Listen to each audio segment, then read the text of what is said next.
In Privacy Watch, activists are sounding the alarm in Minneapolis after a school district paid the data monitoring service called Gaggle more than $300,000 to sift through messages and correspondence between students throughout the school day. So earlier on CBSN AM, I spoke to a reporter for the 74 about how the system is influencing students. Here's part of that conversation with Mark Keierleber.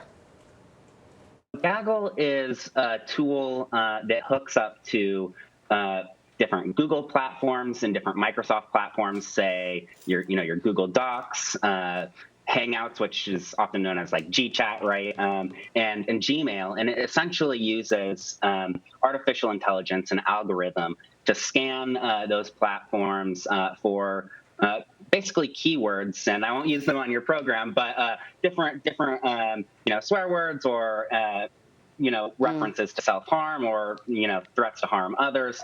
And it has a team of content moderators who essentially search, look at the flags, and if they feel like, hey, this is something that the school should be aware of, either, for a safety concern or for a disciplinary concern, they'll notify the school district and say, hey, we're just putting this on your radar. And like you said, Minneapolis, even since the pandemic, according to the company itself, is one of more than 100 school districts that have signed up for Gaggle in the last, 8 months.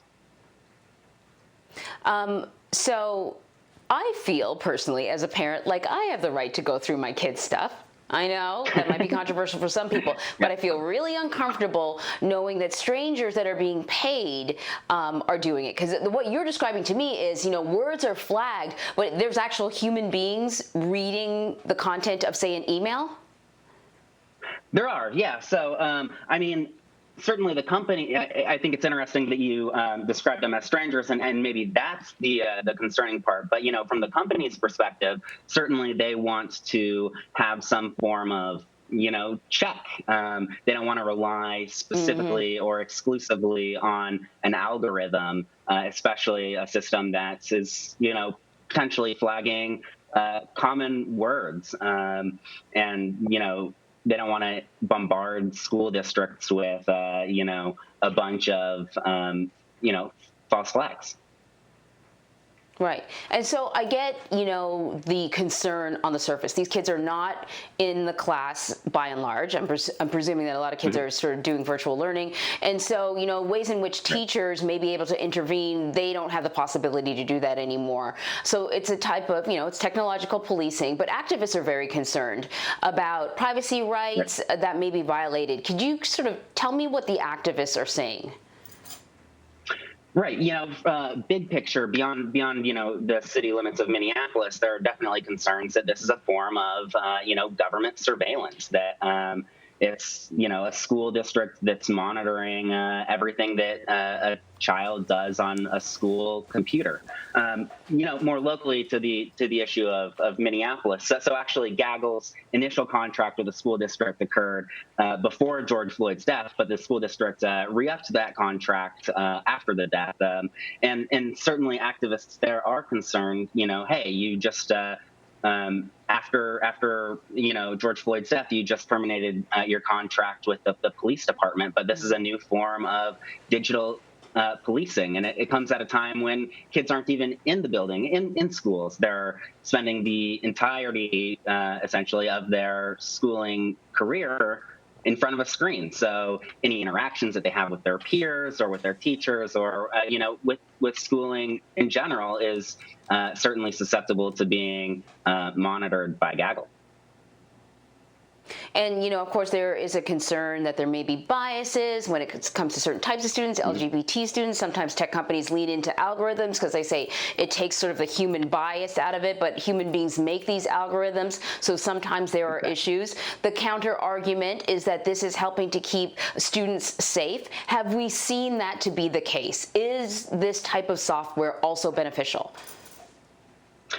Well, I think, to start with that question, I would like to note that there is this nearly $3 billion school security industry in the United States. It's something that's grown quite rapidly in recent years. However, in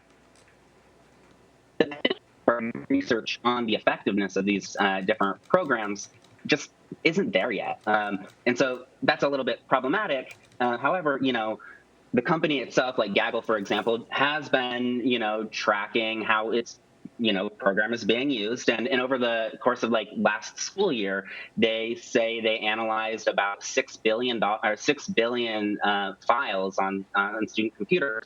And as a result, we're able to save more than 900 student lives. There's an example in Pennsylvania, for example, where, according to the company, a student had a suicide note on their school computer, and that was flagged by Gaggle, and Gaggle brought that to the attention of the school, and the student was able to get the help that they apparently needed.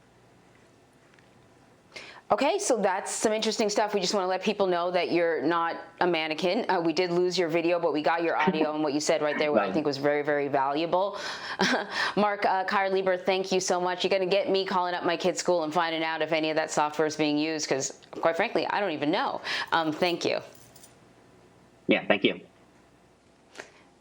All right, so if you or someone you know is thinking about suicide, you heard him talk about catching a possible suicide risk, we want you to call, or anyone, please call the 24-hour suicide prevention hotline. That number is 1-800-273-TALK. Again, the number is 1-800-273-8255 if you are in need of help.